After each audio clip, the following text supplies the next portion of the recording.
What's happening, guys? Happy Wednesday, and welcome to the Dynasty WarZone, the People's Dynasty podcast, proudly streaming live on the Player Profiler YouTube channel. Tonight's show, we're going to be talking about our personal rookie Dynasty drafts and a guy that I've been stuck with for many a Dynasty draft. We're in many leagues together. He is my co-host. It is the man of the hour and the man with the power, Jerry Sinclair. Buddy, what's going on?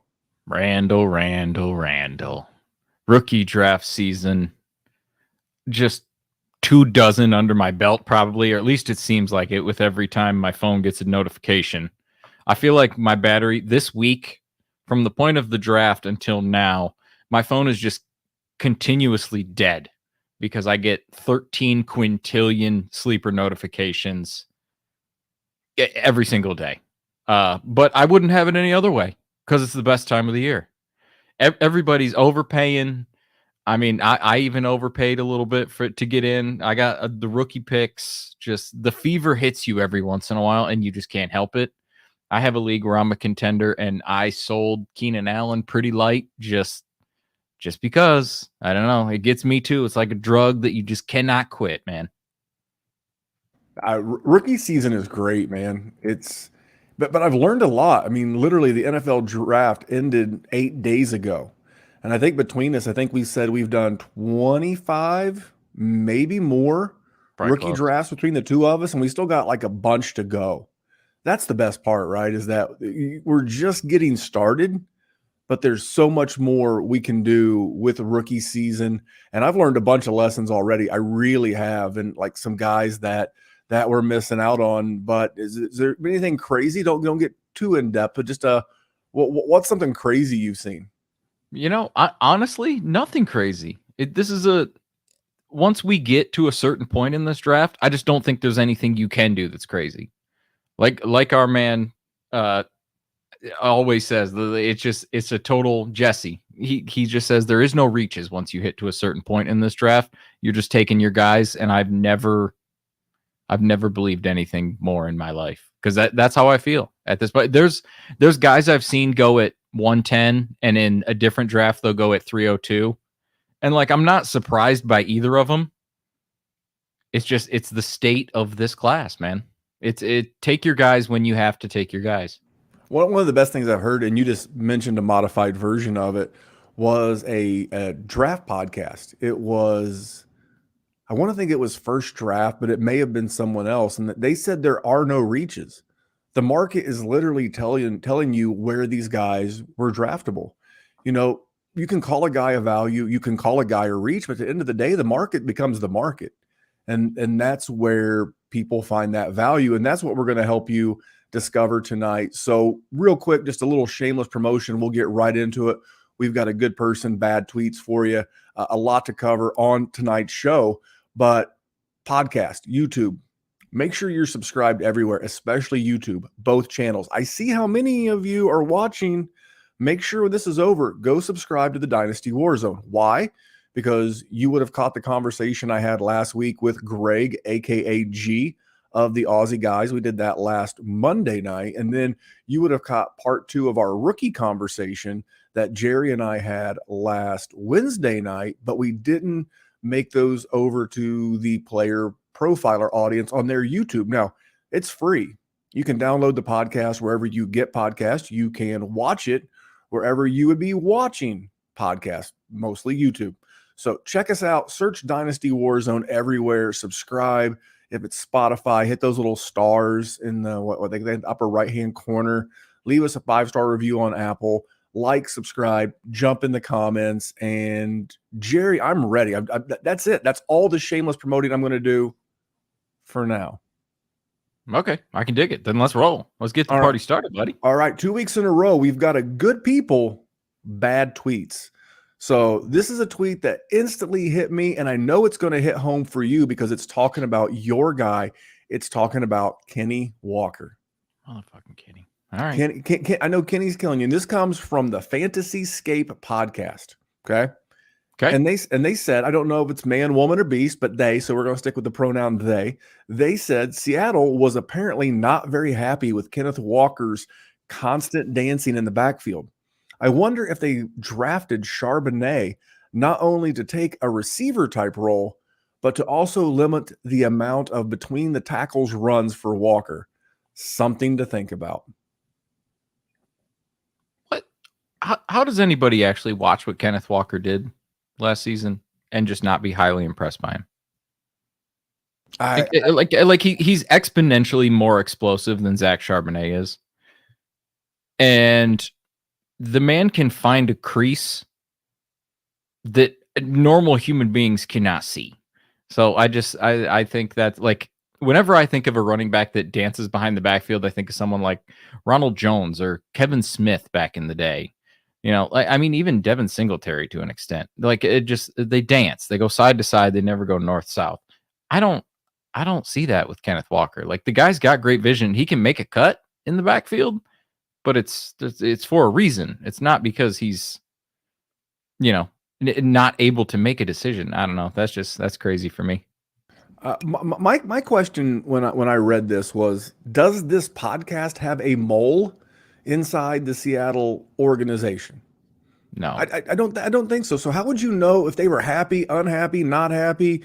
Are they having like a ticker tape parade for Kenneth Walker and his performance, or are you speculating? Because to say anyone's not happy, I don't know their motives. I record with Jerry every week. Do you think I love him? Do you think I hate him? Do you have an inside mole in the Dynasty WarZone? You don't know. That's conjecture at best. And I don't actually see Kenneth Walker as a dancer. When I see dancers, I think of, like, even Le'Veon Bell wasn't a dancer. You know who dances? You know what? And I don't want to go back down the DeAndre Swift rabbit hole, but do you know who feels like he dances behind the line and then tries to always pop the outside and turn it up? Field's DeAndre Swift. I don't see that with Kenneth Walker. I see a pretty decisive guy. I see a guy who sees a hole, hits a hole, goes through a hole. Just the whole thing about this tweet that chapped my ass was the Seattle apparently not very happy with his dancing in the backfield. He's like, unless you got that direct from Pete Carroll or the GM or the OC, that's conjecture. That's not helpful at all to anybody in the Dynasty space. No, I do like how we asked the question. I wonder, that part was good, but I don't know, man. That just the unhappy part just really cooked me. This is the thing about the NFL draft, is it does not give us, like, not a single GM gives a rat's ass about anybody that plays fantasy or dynasty, or how they mock draft. Like Mel Kiper, hairspray McGillicuddy himself. Everybody always goes, well, this is a reach. They reached on this person, or this person fell in the draft. That's entirely based on somebody else's arbitrary ranks. So I don't get it. Like the Lions, for instance. Like, I'm just going to talk about them because they're my team. Like, not a single person on the planet thought they were going to take Jahmyr Gibbs. Like, not with DeAndre Swift and after signing David Montgomery. Like, there's just not a single thought that ever popped into their head. He was the guy that was at the top of their board at the time. So that's who they took. And that's what they did with Zach Charbonnet. The same exact thing. It doesn't mean that they're crapping on Kenneth Walker. It just means they think that is a very talented running back and they want to give him the opportunity to have the ball. It doesn't mean he's the replacement. Stop that. Like, listen, I'm ready to jump from the highest building because of my overreactions to this Kenneth Walker thing, but come on. What if Seattle actually sees themselves as making some noise in the playoffs? What if, with Rashad Penny leaving in free agency, that they said, hey, you know what? We need another running back. You know what? We don't want to go get Dusty Zeke. We don't want to go get Dusty Leonard Fournette. We don't want to go get Dusty Kareem Hunt. Second round running back money is a lot cheaper than all of that. And we're going to talk about money and how you can find deals as we dive deeper into the body of this show. I think there's another thing real quick, though. I mean, this is a dude that's had Rashad Penny for 4 years. So if he knows anything about running backs getting hurt, and he had Chris Carson, who got banged up quite a bit. I mean, generally, he was a freak who played through it as best he could. But he's a guy who has dealt with running backs getting hurt in the end over and over and over and over again for the last half of a decade. So it's not a surprise that he would want depth when previously he had DJ Dallas as the depth. So, I mean, it's not a crazy thing that they brought in a running back. It just sucks for all of us because we wanted Zach Charbonnet to be a thing and we wanted Kenneth Walker to continue to be a workhorse, and we're not getting either of them. Yeah, I just saw this tweet and the happy comment really got to me, but I'll tell you what's going to get to you. We're going to give you 60 seconds of our good friend, the Podfather, talking about the Breakout Finder. Please listen to a quick 1 minute. We'll be right back talking about all of the rookies we have and have not drafted. Oh, hey, it's Mr. Breakout Finder coming at you. The Breakout Finder features 3 key tools. A database of metrics that include speed score, college dominator, breakout age, but also Breakout Finder only stats like dynamic score, level of competition, teammate score. All of these things are part of the overall Breakout Finder algorithm that pinpoints the probability that a player will break out. Everyone's talking about my model does this and my model does that. Well, we give you the data points that go into the model. We have a feature that lets you compare players, and then we give you the precise probability of every wide receiver, every running back, sorted and filterable by class year. So when I'm talking to my friends and I need to show them why I'm so bullish on player X, I pull out the Breakout Finder and bam, there he is. So go to the App Store, go to Google Play. It's $5 to get the Breakout Finder, and then a couple extra bucks to get some of these additional enhanced stats. Go download it and thank me later.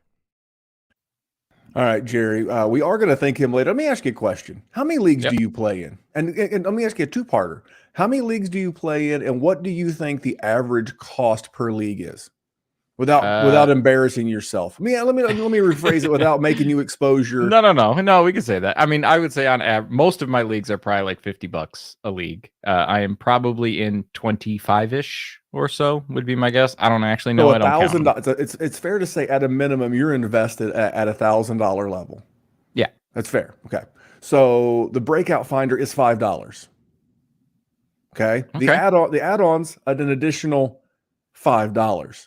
So literally you could be investing 1%, 1% of your annual spend on Dynasty. You could, in addition to, use the Breakout Finder, which would help you with all the rookie drafts and all the things that you do. Do you think a 1% investment when you're investing over $1,000, it could be way more. Jerry rolls deep, kids, but it could be way more. But is it worth 1% of your bankroll to be able to enhance your performance as a Dynasty gamer?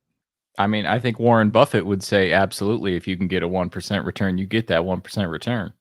I mean, for $10 for the rookies and the uploads, it seems pretty reasonable. But Jerry, I want to hear you be unreasonable.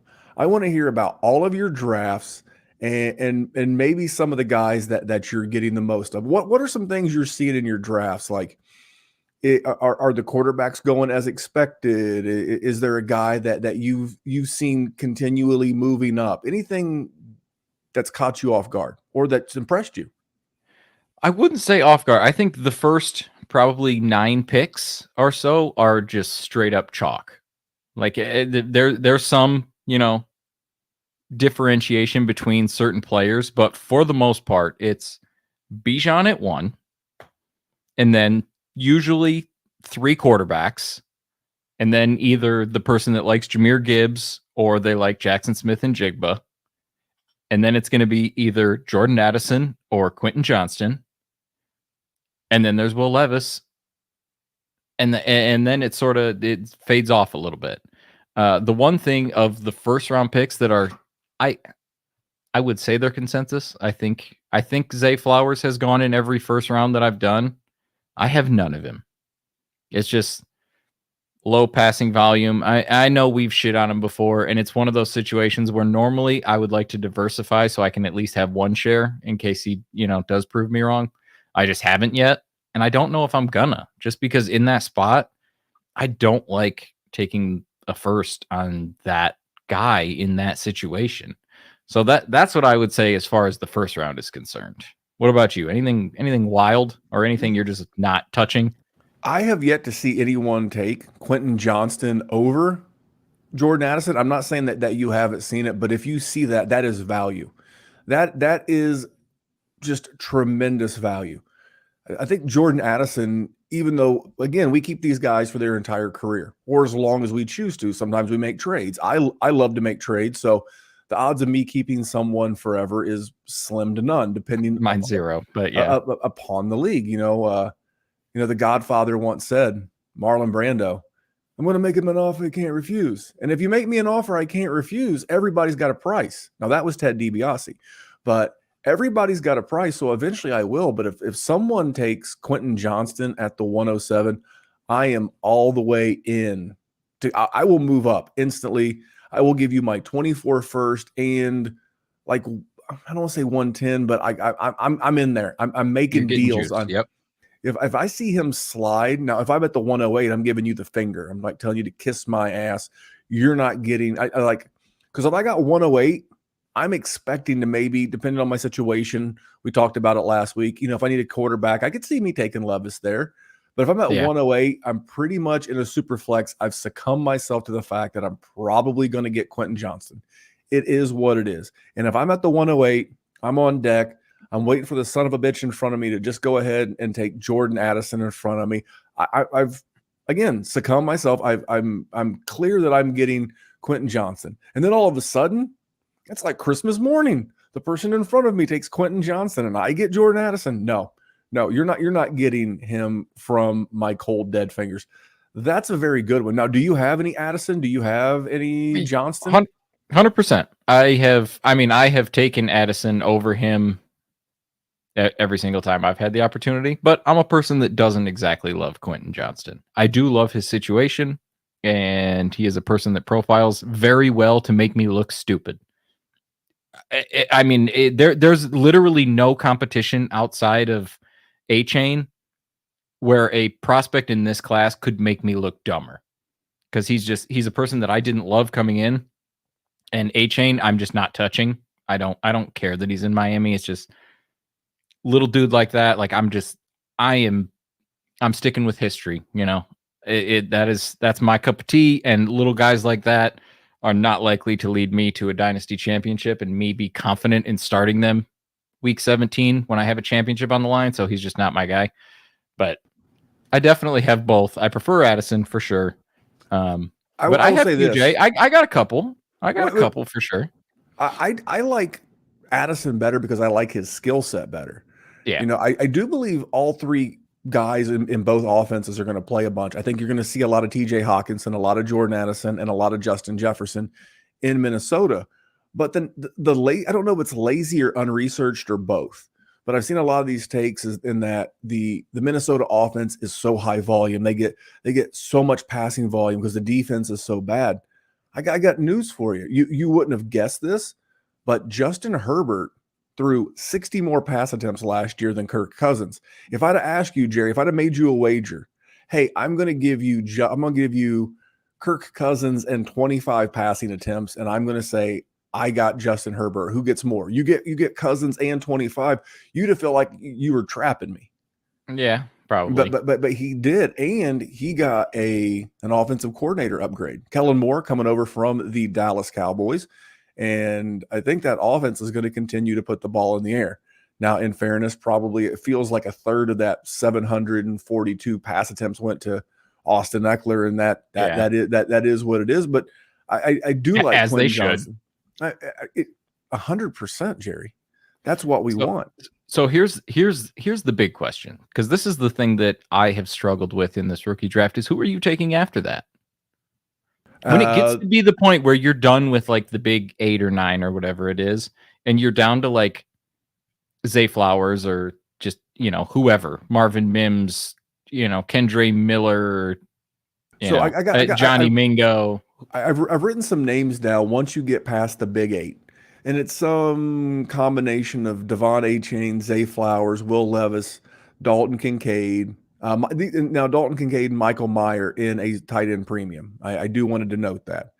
Zach Charbonnet, Kendra Miller, Roshan Johnson, Mingo, all of those guys. I will tell you, out of all of those guys that I just rattled off there, I would rather have Will Levis in a super flex league than all those guys. Well, I agree, but let's cut Levis out of this. Let's go to the next year where it's not safe, where it's an icky bunch of guys. If it's tight end premium for me there, it's definitely Dalton Kincaid. Okay. And if it's not tight end premium, it's probably going to be Dalton Kincaid. And here's why. I love the first round draft capital, but I love the volume of the offense. You know, this is a pass first offense, and the majority of the running is done by Josh Allen. And, you know, this is the second year of the offensive coordinator. And unlike Kellen Moore, his name is escaping me right now at the moment. But they need them. This is a team that's like maybe got 1-2 years left in their Super Bowl window because the big money deal for Allen's kicked in. And they weren't as desperate or as in bad of financial shape as the Chiefs, who had to get rid of Tyreek Hill. But I just think that the league is a copycat league. And I actually had a great conversation with Adam Seslowski from RotoWire and the Sonic Truth Dynasty podcast. We did a podcast over on RotoWire. It dropped on Friday. And I heard this last year, and I'm doing the research because I want to make sure it's accurate. But I think more teams want to go to 12 personnel. I think they want to line these tight ends up at the end of the line. They want to branch one of them out. They want to get them in mismatches. You know, Dalton Kincaid's a big dude. And if you can get him lined up on a nickel corner, that's a huge size advantage. Plus, he's pretty fast. So I think for me, it would be Dalton Kincaid there. Are you cool with Kincaid, or would you rather go with an A-Chain or a Flowers, or even a guy that I'm going to talk about here in just a second, and Kendra Miller? So Harry Snowman got you. It was Ken Dorsey is the OC for the Bills. Bless his heart. Ken Dorsey throwing iPad. Elite college quarterback from the U back in the day, too. And a hell of an iPad thrower. If you saw that video last season of him chucking an iPad in the coach's booth in the stadium, he was red-assed. I understand going with Dalton Kincaid. Just personally, I hate going tight end in the first round. I don't think he's a tight end. I think that's his position, but I think he's going to play more of a slot receiver role. Piss off. I heard that about Evan Ingram too, and I fell for that, and that's why I don't want to do this. It just I understand it because there's Jerry, had your heart been broken before you met the lovely Mrs. Jerry? I mean, I'm you sure probably thought you were never going to move on. You thought you were going to be a bachelor for life, and you're just going to bounce around from honey to honey to honey. But you know, you fell in love. You found the one. Maybe Ken Dorsey and the Bills found the one. Hey, maybe they did. And listen, it's a great situation, great draft capital, yada yada yada. So, like, I get it. And this chunk of players, I hate it. I like. There's so many people in this range that I just hate taking at 110. Like it just feels like I'm absolutely wasting value, and 100% I should just trade it for a 2024 first and just let somebody else make this choice. Because I honestly, like, I think there's an argument that you could take 13 guys, like 10 guys in it from like 110 to 112. I think there's a tier literally from 110 to 210. There's like 12 guys in there. Like that's what I'm saying. Like if you took Marvin Mims there, wouldn't hate you. If you took Rashee Rice, wouldn't hate you. Jaden Reed, I'm not gonna hate you there. I feel like they all have the same amount of success rate that Zay Flowers is gonna have or Dalton Kincaid's gonna have. Like I don't want to get hurt from Rashee Rice by just taking him because he's a Kansas City Chief. They got early draft capital. How you doing, Clyde Edwards-Helaire? So I mean, I've been spit in the face before with that situation. Like Jaden Reed, I mean, I love that situation, but maybe Jordan Love is absolutely diarrhea and he just can never, get a wide receiver to be fantasy relevant. So that's iffy too. You got Zach Charbonnet. You got to deal with Kenneth Walker. Like it's just such a shit clump that's horrible to maneuver through, which is why in general, I have just traded it for 2024 first. But I mean, if you can get that done, do. But the one thing that I've been doing a lot, and Alan and I talked about that on his pod the other day, was two things that I do with these rookie drafts. And I didn't do it soon enough. So that would be my lessons learned. What'd you do right? What'd you do wrong? What are you going to do differently going forward? So one thing that I wasn't really prepared for, and that's shame on me, was going to Our Lads. If you've never used Our Lads, type in your favorite NFL team and type in Our Lads. And that's going to give you the depth chart. And you don't realize how, there's like a thin layer of skin between, we'll talk about Chase Brown here in just a little bit. There's a thin layer of skin between Chase Brown and Dynasty fantasy relevance this year. And that piece of skin's Joe Mixon. He's an idiot. I mean, I have a lot of Joe Mixon because I think that's Me his too. job. I think that's his contract. I think 2023 is Joe Mixon's last year in Cincinnati. I think even if there ends up being a suspension, kind of like Alvin Kamara last year, that they'll wind up pushing that into next year, because I'm not saying the league is rigged, but I think the league would love Joe Mixon and the Cincinnati Bengals to have all oars in the water rowing toward a Super Bowl direction. And maybe they'll let Joe be dealt with next year. I don't know. We'll see how everything plays out. But Joe Mixon, he's been healthy-ish the last couple of years, but go look at early in his career, not the epitome of health. And a guy like Chase Brown is. So, look at those and then look at the team's future salary cap. Who are these teams that have the big money quarterback? Hey, why did the Chiefs not draft a bunch of running backs or any running backs or bring anybody in? Because there was rumor they could bring in Kareem Hunt. It's a great question. I'll tell you why. They've got to pay Patrick Mahomes, just like the Bengals are soon to have to pay Joe Burrow, just like the Eagles will soon have to pay, or I guess the extension kicks in next year on Jalen Hurts. So they need these rookies to get up to speed this year because they're going to be counted on next year. And one of the first guys that I identified as that, because the Saints are already a whopping, holy shit, how can you be this poor at manage your money? But they do it every year. $74 million over the cap. New Orleans Saints, Jerry, I've been getting a ton of Kendra Miller. Now he's listed as third on the depth chart. It goes Alvin Kamara. It goes Jamal Williams. It goes 100%. Kendra Miller. And that has caused him to fall, even in Superflex drafts, into that, early to mid-second. I'm gobbling it all up. He is tied for my most exposed to rookie. I've got 4 copies of Kendra Miller already on my Dynasty roster out of like 16 drafts. So I'm like at a 25% to date exposure on Kendra Miller. And I mean, you were a big Kendra Miller guy. You were the first one, along with all of our guests that I had earlier in the off season, but I'm more than happy to have him as one of my most exposed rookies. So what do you think about Miller, and give us one of your most exposed to? I mean, I'm 100% still in on Miller. If anything, the draft helped him out because the external optics of it, he's got Kamara and he's got Williams there. So it doesn't look like he has just a pathway to immediate success. And maybe he doesn't. But with the risk of every single one of those picks in that range, he is very, very much likely to end up as a starter in that situation sooner rather than later. I mean, let's look at what Jamal Williams did every single year of his career, except for last year. And there's not a single person who coming into last year would have said Jamal Williams is going to stand between a running back in anything. He just happened to get 17 touchdowns or whatever the hell it was. Is that likely to be repeated? No. I don't think so. I don't believe so at all. Listen, I don't like betting on sports because it can be a risky business outside of fantasy. That's different. I can screw myself out of that money. But if I were a gambling man, I would bet the mortgage that Jamal Williams goes far under what he did last year. Like there's no way he doesn't, because he's just never shown that's who he is. And Alvin Kamara is going to be 26, 27. I think he's approaching 27, almost 28. But the bigger thing with Alvin Kamara, is the suspension. Oh, well, of course, but even still, even ignoring the suspension, he's not long to be in New Orleans. I mean, we talk about how poor they are at managing their money. What are they going to do? Re-sign a 29-year-old running back? Fuck no. So that's going to leave a hole for somebody that they drafted relatively early, who profiles pretty damn well.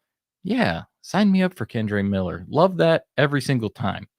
Well, as far as a guy, I'm sorry. I just wanted to share a note from Harry Snowman in the YouTube chat. He said Miller was drafted at the 308 and Kamara was selected with the 305. So similar draft capital. It's like, do they see this as their long-term replacement? It has to be, because I believe this is. Well, it's not going to be Jamal. It's Kendra. It's Kamara's last year in New Orleans. They can't afford him. They can't afford to restructure him, because when you restructure somebody, you restructure a quarterback or a young corner or a young wide receiver, so you can push that money out to the future books. You wouldn't want to do that with a running back. You wouldn't want to have locked in money to it, Alvin Kamara, a Dalvin Cook, a Joe Mixon, and Aaron Jones, because you know that eventually they're going to stop meeting the value of that contract. So I love Miller this year, but I think long term, this is a guy that you're getting cheap that could be an RB1 as soon as the end of the year, like from a performance wise, and then in Dynasty, maybe even as soon as next year. Yeah, 100%. As far as my guy, I already mentioned him, Rashee Rice. And I didn't come into these drafts thinking I was going to take him. But at some point, like I'm picking between like, just like Tank Bigsby and like I can go with Roshan Johnson, who's actually a guy I have a ton of. But like, am I going to take a second round wide receiver with Patrick Mahomes or a fourth round running back for the Chicago Bears who has to deal with Justin Fields? Like, get the fuck out of here. Not a chance I'm going to do that. I took the running back, but I'll let you talk about Rice and then I'll come back over the top. But and talk Roshan. I like Roshan, but this is a dude that has never had a huge workload because being in the backfield with Bijan. But let's be honest. Who does Patrick Mahomes really have? He's got Travis Kelce, right? And Travis Kelce is always going to be there. And Travis Kelce is always build the statue outside of Arrowhead because that boy deserves it. He is the 101 of tight ends all time. You can sit and stare at a wall, Gronk fans. I'm sorry. But outside of that, like Kadarius Toney, I saw a sleeper notification before we started recording that said they view him as the one. Kadarius Toney's never done anything. What are we talking about? Like Sky Moore's cute. Sky Moore showed that he's not going to be like some elite producing dynasty asset. Like he's a fine NFL wide receiver. I mean, that dude was second fiddle to Jaden Reed when Jaden Reed was 18 years old at Western Michigan. So I don't know. The path to somebody who's going at like 206, 210, and he had a second round draft capital. Like, this isn't like Clyde Edwards-Helaire where we were taking him at 102, 104 just because he landed in Kansas City. Rashee Rice is still a value. And he's in the premier situation that anyone got drafted into, and it was early enough draft capital. Fuck yes. Let me ask you a question. Easy for me. Let me ask you a question about Rashee Rice real quick. Yeah. Do you think he's paying for the sins of Clyde Edwards-Helaire? Because as the Podfather especially, he is the best example of this. He pointed out the fallacy of drafting players based off of head coach narrative, which is why when he did the Sonic Truth a couple of years ago with Nate Liss, he was 100% on the side of right. He lived on a mountain of right. Nate was in a valley of wrong for chasing Clyde Edwards-Helaire because he was attached to Kansas City. Do you think that because of that narrative being so incorrect about Clyde Edwards-Helaire, do you think that it's caused Rashee Rice to fall in rookie drafts because they're like, I'm not falling for this again. I saw this once with Clyde Edwards and I'm not doing it twice? I mean, listen, this game has spit in my face numerous times and I have overcorrected because of it. That is absolutely probably the case. I don't understand. He was absolutely like this sleeper that everyone was super excited to have, and then all of a sudden he gets good draft capital and he's with Kansas City, and it's like the pivot goes the completely other direction just because he's not this diamond in the rough guy. He's not this no name not a no name because we're Dynasty and we're all degenerates, so we know everybody's name, but like, some small school guy who's going to get underdrafted and I'm going to scoop him up in my rookie drafts and and then all of a sudden, none of that happens, and the NFL treats him exactly like sort of we treat him, like he's going to be an asset. And it's like all of a sudden, the Dynasty community is a bunch of hipsters. I mean, I say that like I'm not wearing a flannel with a backwards hat and a beard right now, but at the moment, an IPA. I am not. I am drinking Woodford Double Oaked. There you go. So Jerry's a bourbon guy. So I will say, I'll mention briefly my other second most owned rookie. One, I have 4 copies of Kendra Miller. I have 4 copies of Michael Wilson Jr. And I can talk about both him and Rashee Rice at the same time. You're either different than, better than, or the same as the guys on your team. What does Rashee Rice, or I don't know, is it Rashee? Is it what's going to call him Jerry? I don't know. Rice. Yeah. So it's Rashee Rice and Michael Wilson Jr. They're different than Kadarius Toney, short guy, shifty, fast, same as Sky Moore. He's the 6'2". He's the big guy. He's the boundary wide receiver. And you go to our lads, who's between him and a starting role? You're going to love this. You know who's listed ahead of him as the starter? Oh, MVS, Marquez Valdez Scantling. Hell out of here. He'll take that job over in no time because they paid him a pretty bloated contract. I think I wouldn't be shocked if he didn't make the final 53. And then the same thing with Michael Wilson Jr. That's why I have so many of him on my rosters. He's the big guy. And he's a guy who, in spite of injury concerns and, not the best production in college, really, he's different than what Greg Dortch does. He's different than what Rondale Moore does. You know what his biggest problem is? His name is Michael Wilson. He's like your next door neighbor. He's like an accountant. Yeah. So I've been getting a ton of him in the late third, early fourth. And like every time I go there, it's like you see the same guys. It's Xavier Hutchinson. It's Trey Palmer. It's, those type of guys. And I'm just like, absolutely, yes, please. Let me get some more Michael Wilson. I actually got him at a 408 in an industry league, like literally with the Dynasty nerds and the FF Dynasty and the Dynasty Happy Hour. He's going late. He's going late, and he's got top 100 draft capital. I mean, you're probably going to have to eat it for a year because you got Colt McCoy, but I mean, that's an easy stash. I'm with you. Like, I don't have tons of them. I don't have as much, but I have taken stabs when I have picks in that range. That's my fault. And I'm well, that's probably true. But I'm thrilled every time I get them because you're picking between just late round stabs, guys that were picked in the 180th pick, and you can get a top 100 guy. Relatively good offense. I mean, hopefully when Kyler comes back, we'll see. Relatively good quarterback, I should say. You gotta love it. I mean, it's an easy stab for sure in that range because you're trying to just clobber it, and you've seen DeAndre Hopkins be old as hell. Hollywood, I am absolutely a Hollywood guy, and Hollywood's just never been it. So fuck yeah, good stabs. Like I said, and Kyler does not tend to throw a lot of balls over the middle. If you look at his distribution chart, I think part of a short joke. It's a short reference. He does not throw a lot of balls over the middle, and he tends to push the ball to the boundary. And Michael Wilson is listed as the backup to DeAndre Hopkins. I still think there's a large opportunity between now and training camp for a team to go, you know what? We're going to go get D-Hop. We're going to rework the contract. We're going to figure it out. He's only 30, 31 years old. We're going to make it happen. But I'm going to make one more ad break from our man, the Podfather. Then I'm going to come back and I'm going to slap Jerry with some facts about Roshan Johnson. So let's hear from the Podfather and then come back for this whooping that Jerry's going to receive. Oh, I'm wearing Cody's hat in honor of Cody Carpentier. He has finished the rookie guide. It is a masterpiece, the best rookie guide you will read that combines both real NFL draft analysis and fantasy analysis. This guy goes deep. I mean, do you know who Tyon Evans is? This man wrote up and ranked 40 running backs, 40 wide receivers, 15 quarterbacks, and 23 tight ends. 23 tight ends? Yes, he did. Yes, he did. We've got fantasy rookie draft cheat sheets for Superflex and single quarterback to go along with these write-ups that include analytics player comps and play style player comps. All the stats you need, the analysis you need to understand what kind of impact these guys are going to have in the NFL and for your fantasy team. So go to playerprofiler.com, go to any player page, go to the NFL draft section, and click the button to get the rookie guide. It's just $10. That's it. That's all. It's not the most expensive, but it is the best. The guide is the best, and Cody is the best. But Jerry, are you ready to get your whooping?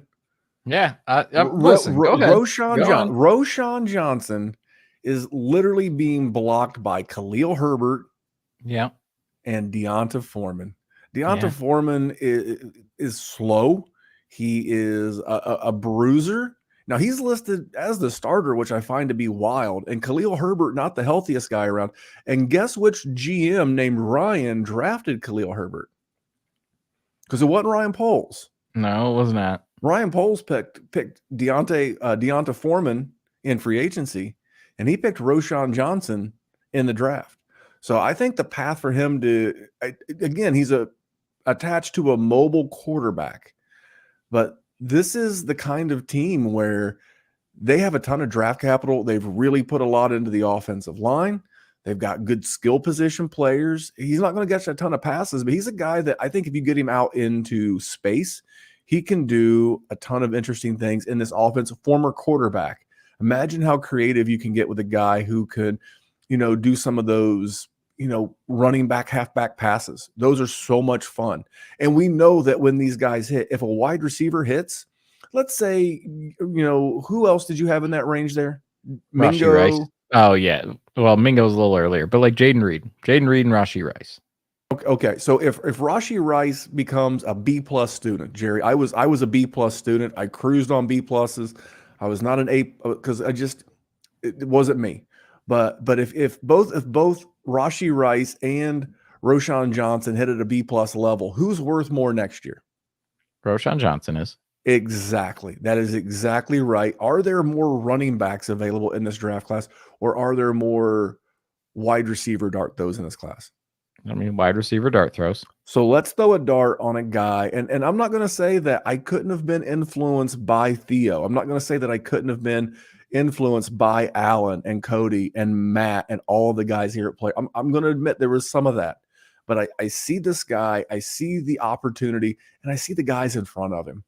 And no real draft capital, no real major expenditures, and just a guy that I thought a ton of coming in. I think he was a steal, and I think that's why you have to get him in your rookie drafts. I'm not against that because I do think he is going to be the starter there. Not far into the future. All right. Well, let's he smells more Jeremy Langford to me than anything else. There's a Bears name I have not heard in a long time. He was in that situation where Matt Forte was there, and then all of a sudden Matt Forte was is there a Matt Forte on the roster? No, there's not. But I'm saying, like, once Matt Forte was out of the picture, Jeremy Langford comes up and even though maybe he's actually more Jordan Howard, who took over for Jeremy Langford and had a nice career. So listen, I got a lot of Roshan Johnson. Don't get me wrong, because he's absolutely, without a doubt, 100% the last running back I'm taking in this draft. I'm not taking stabs on any other corpse that is there. And I'm actually happier to have him than any other running back who's not Jahmyr Gibbs or Bijan Robinson. Well, because the cost of acquisition for Zach Charbonnet or Devin A-Chain and just Tank, I'm just thank you. But those are the guys that I don't want. Those are what I agree. The guys that you want in this draft are Chase Brown, who is literally only being blocked by Joe Mixon. As much as I like the talent of Zach Evans, it's literally him and Kyron Williams fighting for the backup behind Cam Akers, who still hasn't looked great coming off of the Achilles. You've got Dwayne McBride. Can you put Terrence's post up on this? Because I don't think I could say it any better than that. Because I feel like he is, he's somebody that can jump into a role, right? But I feel like he's going to be out as fast as he's in. Just like Jeremy Langford was. And Jeremy Langford was a Spartan, so I don't like to shit on him. He played in the Rose Bowl, won us the Rose Bowl. Blessed, I'll love him for the rest of my life. But in and out, and that's Roshan. As the host of the show, and Terrence, thank you so much for chiming in. I say this both jokingly, and Jerry never asked me to put up a comment that disagrees with me again. Never. But there are a couple other running backs that I don't have shares yet that I'm looking to correct. Another guy, Eric Gray, the depth chart that he is going at the 407 in the mid 4. So we'll say the mid 4s for Eric Gray. It is literally Saquon Barkley. We all like him. He's good. True. Matt Breida. Eric Gray. So you mean to tell me that he's a Saquon high ankle sprain, he's a Saquon hammy, he's a Saquon injury away from being meaningful this year, not next year. He's not a maybe. And we know that these guys get opportunities. So he's a guy that I really think, I really think that the whole dynasty industry is sleeping on. And I hate that term, to be honest, but in this case, it's actually true.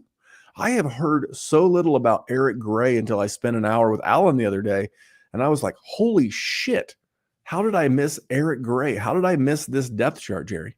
I mean, that's the situation. He has no standalone value outside of injuries. But if you're gonna take a stab in the 4th round, here's what you do with Eric Gray. So if you're gonna take that pick at 4-0, whatever, when you know, one of those just garbage picks where you're looking at all the players and you just go, damn it, I don't even want to pick one of these, and you take him, go white for the record.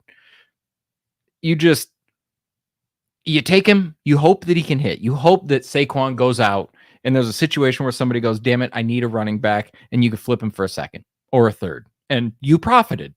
You're never going to rely on him long term, but you can absolutely profit.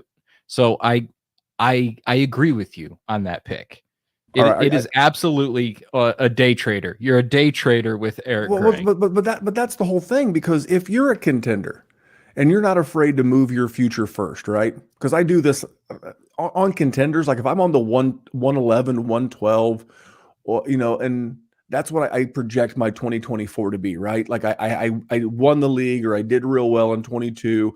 I think I'm going to do well in 23. So if I do well in 23, then my rookie pick's going to be like 2024's 111, 112, right? Mm-hmm. I'm not afraid to move that now, because then I can add like a Kendra Miller or a Marvin Mims, you know, for like the 203 or something like that.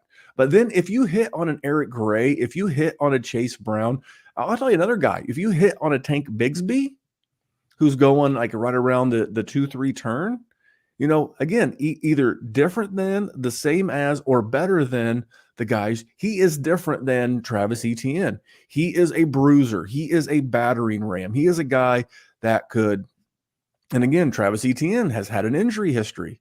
So if Tank Bigsby gets some meaningful touches in this offense, that's where if I'm moving picks around and moving futures, these are the guys that if you hit on a Chase Brown, you could flip for future first. Yes, Jerry, I am trying to day trade, or in this case, year trade a lot of these guys. I'm just saying we have hit the fundamental draft strategy of one Memphis Young with these late round running backs. You can turn them into a future first. I've learned my lesson. I have done this for years, and James Robinson was the one that got me. James Robinson got me. Harry, I see Harry Snowman in the group chat. He says Bigsby does nothing for me. Listen, long term, I'm the same. He's not my type of guy. But if you're gonna take a guy that's essentially like a dollar scratch off that you find in your winter coat, I mean, you're still gonna scratch it off and see if you won. And you might be able to flip him for a future third or something if he ends up getting a role because of an injury. I mean, that's easy profit. And he's asking, did I draft Snoop Connor last year? Sure, I did. I was hoping I was hoping at the lottery. Exactly. Sometimes those dollar scratch offs, you know, you're one number off on every one of them, and you crumple that bitch up and you throw it in the trash. Money bag, so, for sure. Yeah, money bag. Oh, whammy sign. So. I mean, that's not great, but I mean, that's why I'm always going to lean late in these drafts, unless it's a guy that I love like Michael Wilson. I'm always going to take the shot on the running back. I'm going to take the shot on Sean Tucker. I'm going to take the shot on Dwayne McBride, as opposed to like, I'm looking at a draft right now. I'm looking at someone took Puka Nacua ahead of Dwayne McBride. Give me Dwayne McBride. He's literally 2 good games away from me getting an in-season second for him next year. That's all that I need. And if Puka Nacua has 2 good games in a row, I'm not getting a future scratch-off lottery ticket for it. But if McBride, Gray, Brown, all these running backs, if they can just piece together 2 games in week 11 and week 12, I can go get someone's 2024 fourth. I'm not fourth, excuse me, 2024 second. Yeah. I mean, definitely if you're on the precipice of the playoffs too, for sure. I think that's the thing, that's sort of a flaw in dynasty players, is we draft them not to flip them at short-term value opportunities like that. We draft them hoping that they'll be a success X amount of time. And if I take him in the 4th, that X is going to be very small. But in reality, if you can get even a spike in value at any point from a player, especially someone that's that late in a draft, I get why you do it. Like I have, and this is a problem with me too, is because I'll just take wide receivers because I just trust that they have an opportunity to get in. But you're right. If they do hit for 2 Well, to that's 3 the weeks problem. in a row, I make zero profit on the situation. And with a running back, you absolutely do.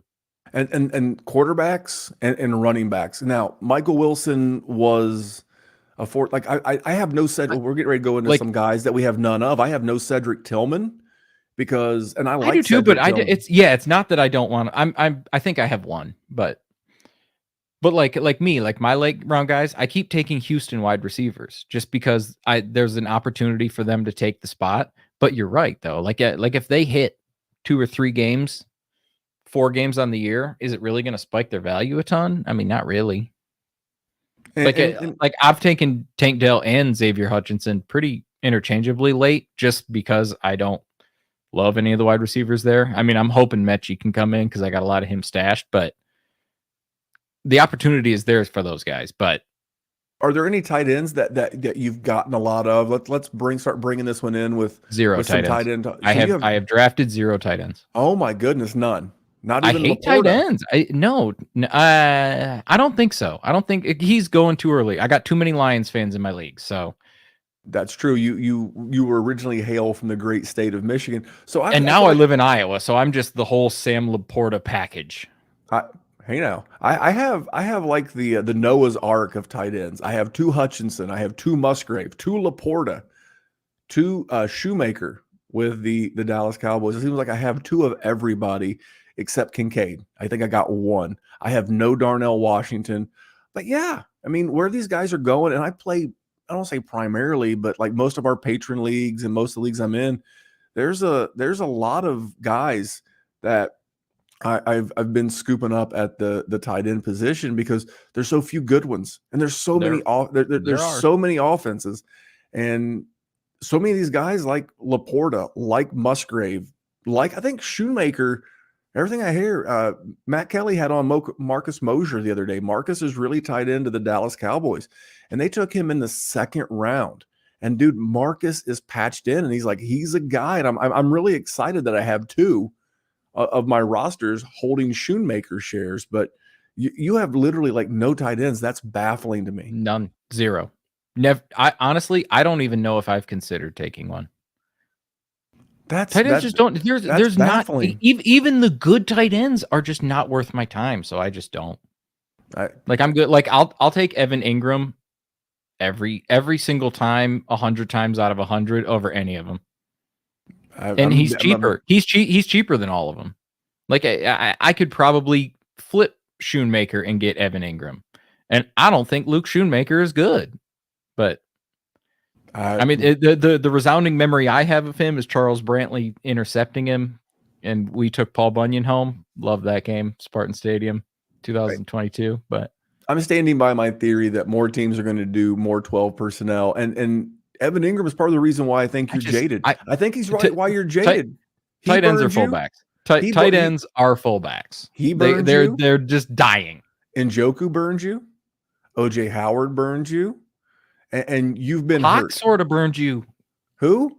Hawk. TJ Hawkins sort of burned you. Like, what? No. I mean, it's too late. Oh, I'm absolutely hating on tight ends. They're a horrible position. They don't help you out. You have Travis Kelce or you don't.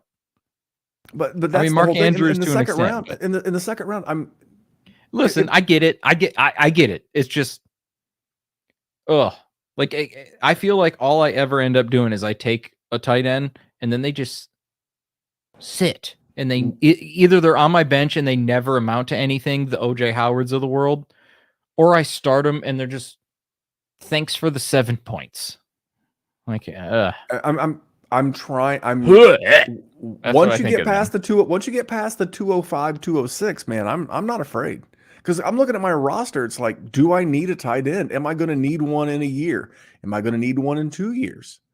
This is like that. You're always going to need one. That's the story because they suck. And listen, this is a different strategy. We're in leagues where you have to start 2, and there's 1.75 premium. And listen, I have absolutely screwed myself because of my opinions on tight ends in that league, as you are well aware of. I think you won a league. You won that league one of the years we did it. I won the good tight ends with good tight ends because you know why? And that it has been my Achilles heel. So I'm not saying it's not a mistake every single time, but more often than not, just avoiding tight ends has not been a bad thing for me. All right. What other mistakes are you seeing out there that maybe your league mates and contemporaries are making? We sort of talked about Zay Flowers, and I don't want to beleaguer the point too much because he is a very talented guy that I liked coming in. I just hate relying on him at 110.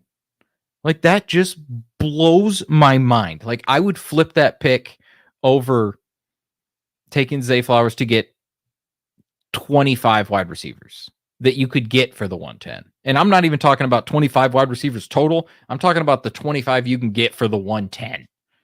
Like, I don't like risking that much draft capital that early for a guy that is certainly going to be the third option behind Lamar Jackson, behind J.K. Dobbins, behind Mark Andrews. So he's falling down the pecking order, and that's assuming Rashad Bateman is never going to be a thing. I just don't like it. And he goes almost universally like 110 or 111. And I would in never. Superflex, yeah, you're yes, on. in Superflex, sorry. He's right there at the 110, and the 110s where I start where what I've learned is that's where I start drafting roster dependent. I know that a lot of quote unquote dynasty shows like to say, take the best player available. You don't set a lineup in May. You know what I do in 3 months? And I don't want to be sitting here looking at Zay Flowers because you know what? No one's going to give me in 3 months? The quarterback that I needed when I could have taken Will Levis. No one's going to give me the tight end that I could have drafted Dalton Kincaid there. So once I get to the 110, that's been my big takeaway. But you can get the wide receiver 45 on the year if you really want. And that's what Zay Flowers is going to be. I mean, would you rather have 110 or your boy Marquise Brown?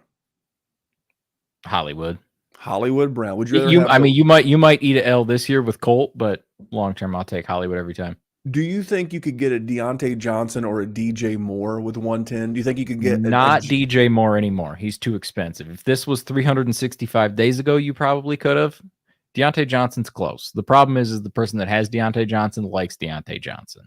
But that's probably fair because I don't want to sit here and tell the good listeners of the show, all these people watching on YouTube, go trade the 110. What do you trade it for? Because because a lot of times. And listen, I'm not going to say that Zay Flowers can't make me look stupid. He 100% can. So if that's your dude, I don't think it will trust the situation. Because AJ Brown got drafted into a dog shit situation and was great. Not as good as he is now that he's in a great situation, but even when he was in Tennessee, he was good. So it can happen for sure. Sometimes talking heads like me like to talk and think we're the smartest things in the world. I'm letting you know that there's a very real possibility I can be wrong. Just personally, it's too much risk for me right there. It is a lot of risk at the 110. And Odell's there. Thank you, Snowman. How fucking healthy is Odell? Well, I know, but he's at least worth mentioning. How about Bateman? It's the same thing you're talking about earlier with Kadarius Toney. I know, but you at least got to mention the man. I mean, they paid him money. They got to throw him the rock. He's gonna have a terrible haircut. They got to put him on the sideline. They got to have the camera on him. But it's like what's the likelihood he gets on the field? What's the likelihood he has to step in? And the bigger thing that concerns me for Zay Flowers is the tight end, is Mark Andrews. Yeah. It's not Odell Beckham Jr. We'll be real honest with you. It's not Rashad Bateman. The thing that concerns me in Baltimore for Zay Flowers is Mark Andrews, because Mark Andrews is a dog and he is the focal point of that offense. I will say this. I think if anything, this is a great opportunity. If you can sell that narrative that this is bad for Mark Andrews, and you can maybe find a team that's maybe ready for a rebuild, and maybe Mark, Andrews is like in year 6, I think 5 or 6. And it might be time to move on from him. That would be the kind of messaging I would go try to get Mark Andrews, because I'm telling you, if we look back in a year and Zay Flowers ended up leading this team in wide receiver targets and receptions, I'm not going to be shocked. 0% shocked, Jerry. Yeah, I'm with you. Like it's a scary situation for sure. All right. Anything else that you're seeing from your dynasty rookie drafts that have given you like that what the hell moment? I mean, there's been a couple reaches on guys, but honestly, one of them was in a home league, so I'm not going to mention it because, anything It's not can happen. applicable. Yeah. I I'll mean, tell you the thing that I've seen, and this is a good note for the listener, is know who you're in a league with. So I'm in a league. This GM will remain nameless because you would know his name. And tremendous gamer, tremendous dynasty player. But, they say that cars and beautiful women can make men stupid. Well, I'll tell you, I'm going to add dynasty rookie picks into that category as well, sure can. because they start making some decisions and this is not gender specific, but we just start making knuckleheaded moves when it comes to these rookies. And sometimes it's like, I'll talk about our good friend Nate. Nobody really knows Nate. Nate's an awesome commissioner. Nate's an awesome dynasty gamer. But sometimes I just feel like Nate's trading for the sake of trading. He likes action. He likes rookies. And sometimes you're out there without a net. And it's just like, you have to understand something. Do you know the 2020 class, Jerry? Do you know how many of the first rounders? So this is the success rate of the first round. How many of the 32 picks had their 5th-year option picked up? I mean, you're setting me up for a low number. So what is it? It's 12. So literally just over a third of the first round picks hit by NFL standards. That doesn't mean that they're all bad. It just means that they have not exceeded expectations to date. So if that percentage goes down from the first round NFL draft capital to the second, to the third, we have to remember the odds of these guys hitting are pretty small. So don't get over your skis. Now, if you've identified a guy, you've got Cody's draft guide, you've got the Dynasty, Deluxe, you've got the Breakout Finder, and you've just really, in your own research, by the way, don't ever forget to do your own research. It will always make you feel better about the decision. When I buy stuff, my wife's not listening, so I love buying my son baseball bats, and they are not cheap. But I don't just take the most popular, the player profiler, if you will, of baseball bat review channels is the Baseball Bat Bros. But I just don't take their word for it. I like to go to the local batting cage, let my son hit them. And once we've done our research on top of the research we've been given, then we buy a new baseball bat or two. But don't tell Mrs. Memphis it's not good for me. It's this is not a good conversation. But you get my point. I saw something. It intrigued me. I liked the people that were giving me the recommendation, but I went out and did my own research on top of the research given to me. You should always do that in this process. Well, that's the thing. I mean, dynasty players are psychopaths. I mean, we're having a podcast in May, 4 months before the season starts, and this is when the dynasty podcast community gets all its numbers. Because we're psychos. Like, we're 4 months before the season even starts. And if I tell people that I do a fantasy football podcast, they're like, why the fuck are you doing that in May, dude? But little do they know I was doing it in February and March. And because we're psychos. We are all absolutely 100% psychos. No, if you're tuned into the Dynasty WarZone YouTube channel, or you're tuned into the Player Profiler YouTube channel, you're a winner. But you're a psycho. You're still a psycho. No, you just care more. That's true. I'm not going to call someone who cares more a psycho. You are doing the work. You are the Kobe Bryant, because he's the Mamba mentality. You are the Kobe Bryant. You are the JJ Watt. You are the Michael Jordan of your league. You will not be outworked. Play Dynasty. You will not be outworked. You will not be out hustled. You will not be out researched. You will not be out prepared. Because why? Because you listen to the Dynasty WarZone. You listen to the Sonic Truth. You listen to all of the shows on the Dynasty WarZone and on the Player Profiler Network. Don't let Jerry call you a psycho. He is wrong. He's not often wrong, but when he's wrong, he's wrong. He's wrong. You're not psychos. You're winners. You're winners. Listen, when I'm spending my friend's money, Jerry. No, absolutely not. Because when I'm spending my friend's money because I won, or I'm sending them pictures with me in the trophy with this right here. If you're watching on YouTube, that's a middle finger. If you're on podcast format. Thank God, because the listening audience might have thought you showed something else, and that would get us kicked off of YouTube. Listen, whenever I'm doing that, they think I'm a psycho because I'm doing this stuff in May. So you know But what? Let him think I'm a psycho. That's why we win, guys. So that's what we've seen. We've seen a lot of guys moving. We'll continue this next week because I've still got a bunch. I'm actually in the middle of an auction, and this is my first rookie auction of the off season. Cool. Rookies are going to be the content du jour for probably the next couple of weeks. We're going to give you a couple of weeks. Parlez-vous français. You guys hear this guy? And Jerry, I'm a well-rounded outcast. You know, I know a thing or two because I've seen a thing or two. But guys, I hope you're enjoying the show because I'm enjoying being here with you guys. The response in the group chat is tremendous. I would love to shout out more people. I'm going to jump into some of the comments. I'm going to log off of this show. I'm going to go sit in front of my television, but I'm going to go back to this video, and I see some people asking some questions, and I want to try my best. But if I don't get to your question, in fairness, I see how many of you are watching, and I know what I'm setting us up for. If you have a question, tag me, not me and 72 other analysts, me. Tag me at DWZ Memphis in your tweet, which is going to be a question. Hey, Memphis, I've got a rookie draft coming up, and I've got the 104. What do you think? I'm going to get to that tweet. If you tag at JerrySendDWZ, he's going to get to it. Don't be offended if it takes a couple hours. It may even take half a day.